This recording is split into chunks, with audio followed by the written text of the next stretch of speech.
This question is changing from 2026 onwards. Let's take a look at some of the things you need to include to hit top marks. AQA English Language Paper 1 Question 5 is your chance to be creative. There are two questions to choose from, one with a picture prompt and one without. You choose one of the questions to answer and you should spend around 45 minutes on it. The question could be narrative, where you're writing a story opening, or descriptive, but it's important to note that you won't always have a choice between these two types of writing. There might be two narrative questions or two descriptive questions, so you need to be comfortable with both. Let's look at a typical question. A nature website is running a creative writing competition. Choose one of the options below for your entry. Either write a description of an animal from your imagination, you may choose to use the picture provided for ideas, or write the opening of a story with the title The Animals Take Over.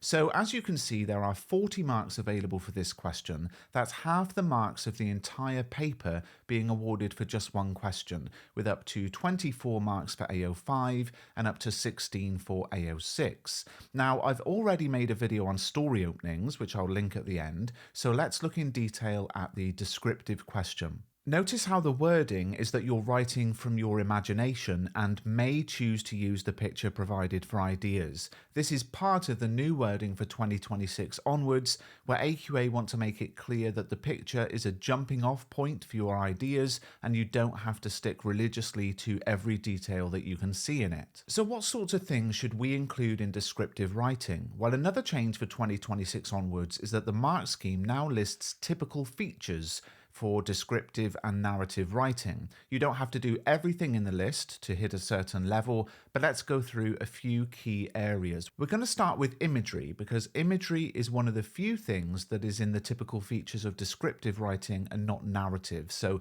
let's think about what imagery is.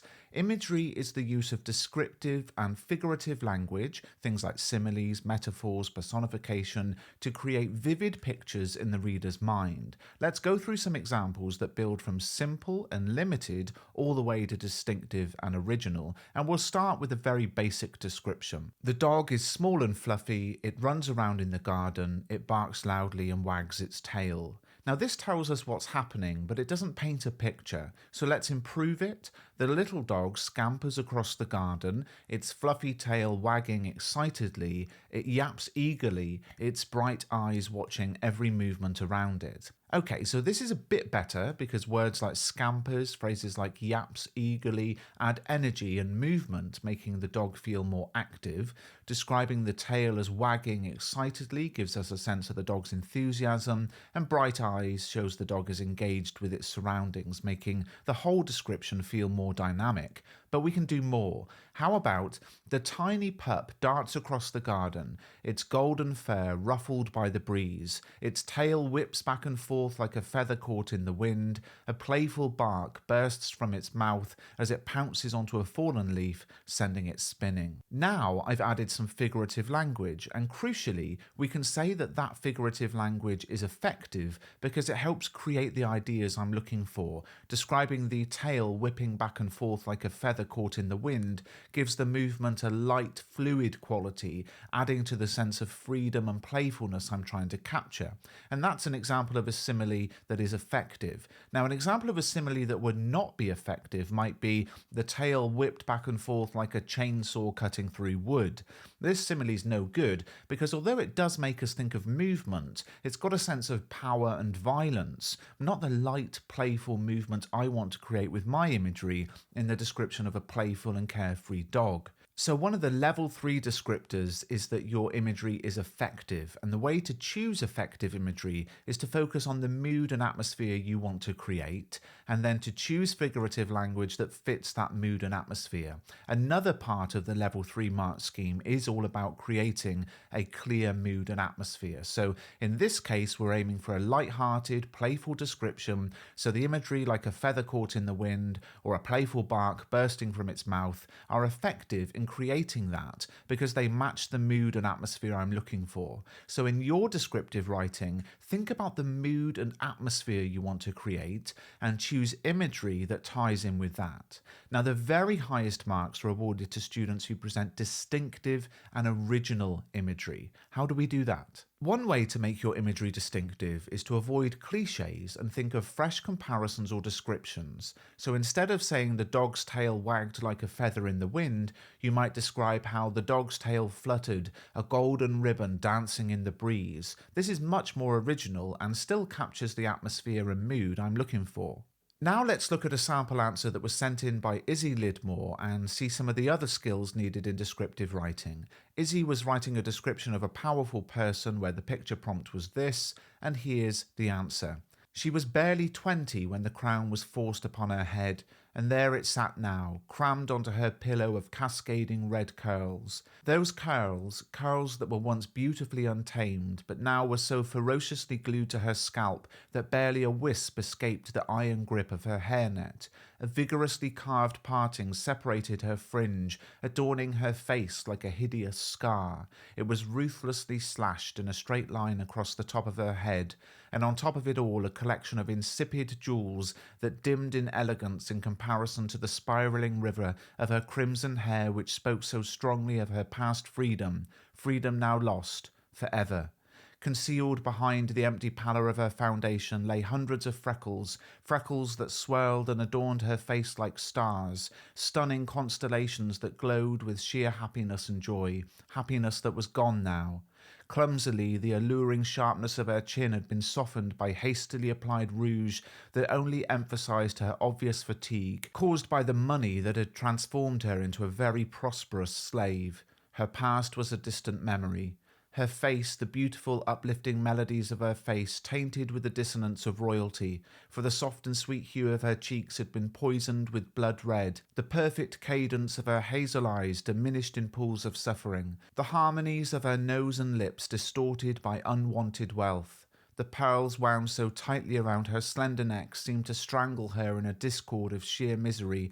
The teardrops that hung limply from her earlobes only served to express the cacophony of sadness that the strings of her heart played on a daily basis, because it seemed like she would be held a prisoner on the throne she hated forever. What an amazing piece of writing. So there's lots of original and distinctive imagery in there. I particularly like the crown being crammed onto her pillow of cascading red curls.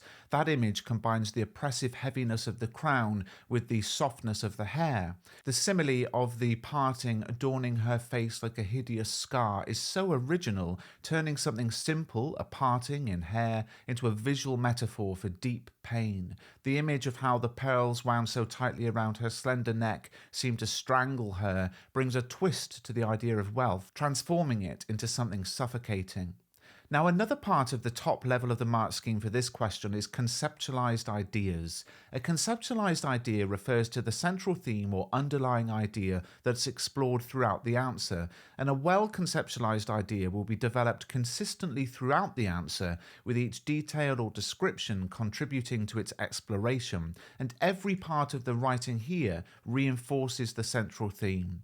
The conceptualized idea in this piece by Izzy revolves around the contrast between the Queen's lost freedom and her forced position as royalty, and all of the description fits into that. Her physical transformation reflects her internal struggle, once free-spirited and now trapped by her role as Queen.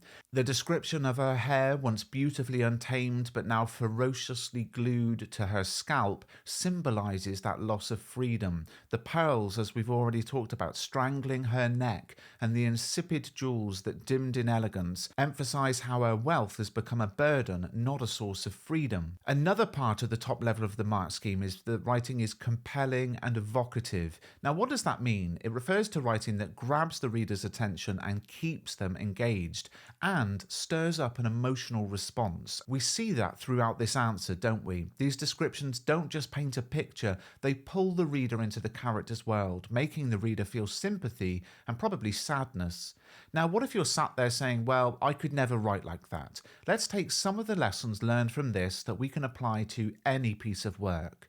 Step 1. Think about the atmosphere or mood you want to create in your descriptive writing before you start. Step 2. Use figurative language like similes, metaphors, personification to create imagery that fits that mood and atmosphere that you've chosen. And step 3. Use original comparisons and metaphors. Avoid cliches cliches or overused phrases. Instead, try to think of new ways to describe things. And finally, remember that 16 marks are available for technical accuracy. This is something a lot of students don't think about, but a little preparation and planning can really boost your AO6 mark. There are really two sides to technical accuracy. The first is making sure you don't have any mistakes. Give yourself 5 minutes at the end to check your spelling, punctuation and grammar. Check your work as you're completing it. There's enough time to do that, so make sure you've got it right.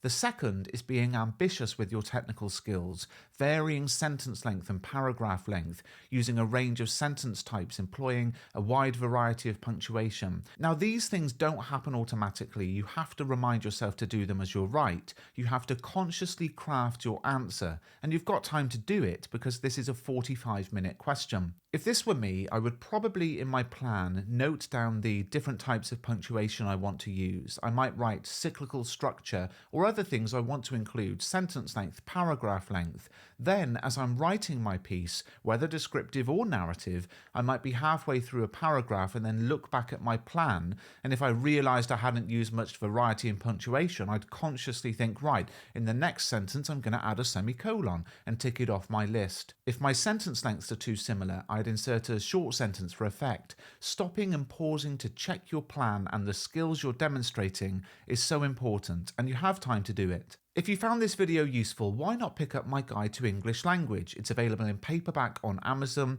and an ebook at mrbruff.com. And right now, you can actually get the ebook for free if you buy my literature and poetry guide in a bundle. Then you'll get all three for the price of two. That's £9.98. Those are ebooks sent to email. You can read them on your phone, your computer, your iPad, your device. If you want the paperback, that's exclusively on Amazon, and that's linked in the description. As I said earlier, I've made a video on writing a story opening that's now linked here on the screen, so do go and check that out next, and thanks for watching.